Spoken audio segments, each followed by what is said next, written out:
Sir आप करेज के हवाले से सवाल था कि जिस तरह आपने एक अपने वीडियो में कहा था कि पुराने दौर में सहाबा के दौर में जब कोई मुसलमान इस्लाम से गद्दारी करता था तो मुसलमान उसके ख़िलाफ़ तलवार लेके निकलते थे।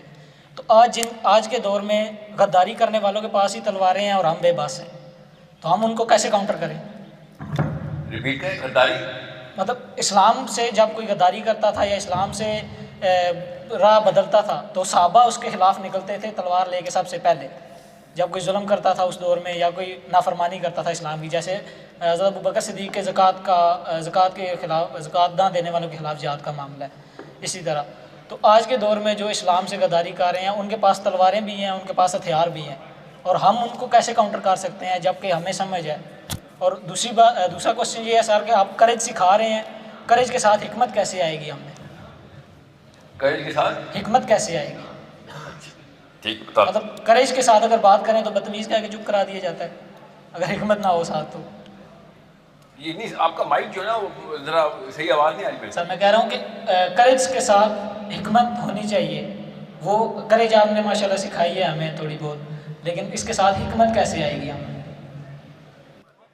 मैंने कौन सी करेज सिखाई है आपको? सर आपसे ही सीखी है हमने, तो काफ़ी हद तक सिखाई है।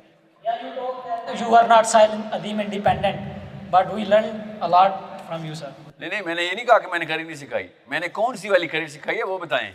यही कि अगर चुप भी कराया जाए तो बोलते रहना मतलब रुकना नहीं है सर।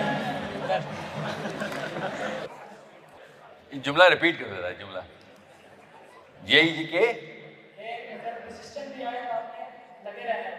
करना वो वाला बोल के पहले बोला था। सॉरी सर, लगे रहना आपने फिर भी। एक रोड पे ना एक्सीडेंट हुआ था और एक लड़की, असली सच्चा वाक़या सुना रहा हूँ, मेरे साथ नहीं हुआ, जिसके साथ हुआ उसने मुझे बताया आपकी उम्र का ही लड़का है। ही सेड कि मेरा एग्ज़ाम था और मैंने लड़की को देखा तो गाड़ी टेढ़ी होके ना रोड पे गिरी हुई थी, तो और वो लिटरली चीखें मार रही थी। मैंने समझा उसका बच्चा है। मैं गया तो देखा कोई नहीं था गाड़ी में सिवाय उसके साथ हादसा हुआ था। शी वॉज ब्लीडिंग और मैंने जाके देखा तो जिस बंदे ने गाड़ी के साथ एक्सीडेंट किया था वो जीप वाला था, और जीप वाला मतलब he was in a big car, और वो उसको बुली कर रहा था। हालांकि गलती उस बंदे की थी। और कहता मेरा एग्ज़ाम था, तो मैंने सोचा कि कहीं कोई जानी नुकसान तो हो नहीं रहा, even though she is bleeding तो बच जाएगी, और तीसरा बंदा कोई नहीं था, तो मैंने वहाँ से माजरत की कि मेरा एग्ज़ाम ना होता तो मैं आपकी हेल्प करता। और वो यूनिवर्सिटी जाके उसने पेपर दिया। रात को वो सो नहीं सका, रात को लिटरली वो सो नहीं सका। सुबह उठ के उसने मुझे कॉल की and he said sir do you think there's a problem with me? And I said yes, there is a big problem with you. क्या नाम है आपका? Fahad, there is a big problem with that boy. What is that big problem with the boy? कोई बताएगा क्या problem है इस पूरी कहानी में लड़के को? इंसानियत नहीं बेटा, इंसानियत नहीं। लड़कियां बताएं। प्रायोरिटी। ये क्या जवाब हुआ? प्रायोरिटी सिर्फ, मसला क्या है उसके साथ ये बताएं।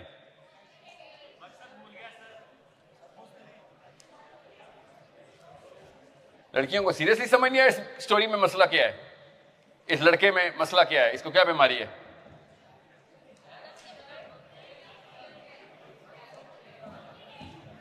मुझे तो इधर रोज आना चाहिए नहीं बेटा, मैं रोज आऊंगा ना तो अगली सफ भी नहीं भरी होगी। ये एक और मसला है नफ्सियाती, वो बताता हूं। पहले ये बताएं, सबसे पहला काम, माइक्रोफोन दें जरा खवातीन को भी एक। जी बॉयज, आपके पास माइक्रोफोन नहीं है इसलिए आपसे भी बात नहीं हो सकती। जी सर मेरा नाम मोहम्मद एहसान है। सर मेरा क्वेश्चन ये कि पाकिस्तान जो है वो इस्लाम के नाम पर बना। पहले मेरे सवाल का जवाब ना हो जाए। जी जी जी, इतनी लंबी कहानी सुनाइए, सारे उसका सवाल ढूंढ रहे हैं, जवाब ढूंढ रहे हैं। एहतशाम किधर थे? उस लड़के के साथ क्या मसला है? जमीर मर गया उसका। जी सीरियसली आप लोगों को इतना बड़ा वाकया मैंने सुनाया। पता मसला क्या है? एहतशाम, आपका नाम याद है इसलिए बोलो। ये असल में मेरे और आपके साथ रोज हो रहा है, इसलिए हम अंदर से शर्मिंदा होकर जवाब नहीं दे रहे हैं। ये मसला रोज इमरान खान, नवाज शरीफ, जरदारी के साथ हो रहा है, रोज ये कर रहे हैं, मगर हर बंदा चूंकि अंदर से खुद भी यही कर रहा है तो वो इस बारे में उनका गर्दन नहीं पकड़ा। इतनी सी कहानी सुनाई आपको टेक्सला की रोड की, जो रोज होती है। आपको नजर नहीं आ रहा कि ये हर लेवल के ऊपर एग्जैक्ट सेम मसला चल रहा है कि उस बंदे ने ये कहा अपने आप को सेटिस्फाई करने के लिए कि मेरे बाप के इतने पैसे लगे हुए हैं मेरी यूनिवर्सिटी की डिग्री के ऊपर, मैं पेपर नहीं दूंगा तो ये तो हक तलफी हो जाएगी, मैं बुरा बेटा हो जाऊंगा अल्लाह ताला के, हाँ मेरा लाल बाल पेन से नाम लिखा जाएगा। हालांकि उस वक्त ये वाला फरिश्ता इसको कन्विंस कर रहा था कि इसको तो मैं आज पुलिस सराज से क्रॉस नहीं करने दूंगा। आज के बाद ये तो नहीं मेरी लिस्ट में वापस एंटर होने वाला। This angel told this angel के दोबारा इसका नाम लिख के दिखा तू जरा। ये बेटा करीज ये है, कोई बदमाशी की जरूरत नहीं, कोई तलवार की नहीं, कोई बंदूक की नहीं, कोई मसल्स की नहीं। ये सच्चा वाक्य सुना रहा हूं आपको, और सबको पता है इस वाक्य का। ये वाक्य हमारे साथ रोज हो रहा है। रोड पे नहीं होता तो घर पे हो जाता है, घर पे नहीं होता तो यूनिवर्सिटी में हो जाता है। दिस इज करेज। इस्लाम से फारिग हो गया वो लड़का। ये अल्लाह ताला कुरान पाक में कह रहे थे। ये गोरे को समझ नहीं आ रही इस वक्त न्यूयॉर्क में बैठे हुए साइकोलॉजिस्ट को कि जब बुराई देखो पहले हाथ से रोको।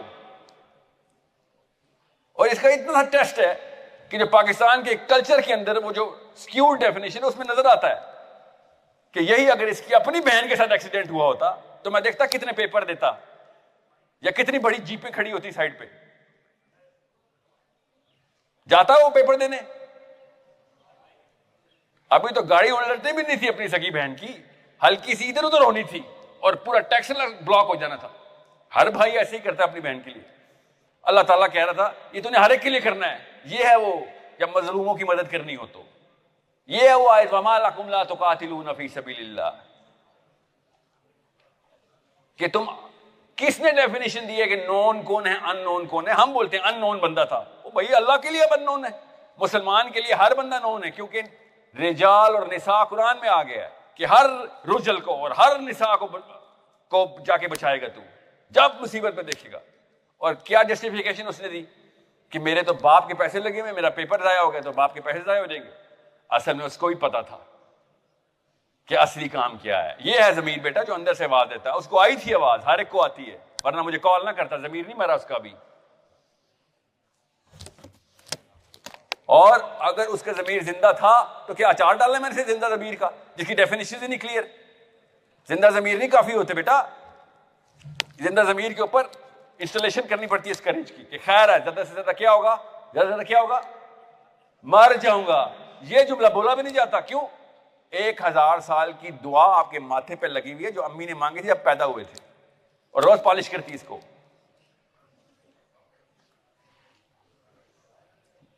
मेरे भी लगी हुई, फिक्र नहीं करे। चमक नजर नहीं आ रही आपको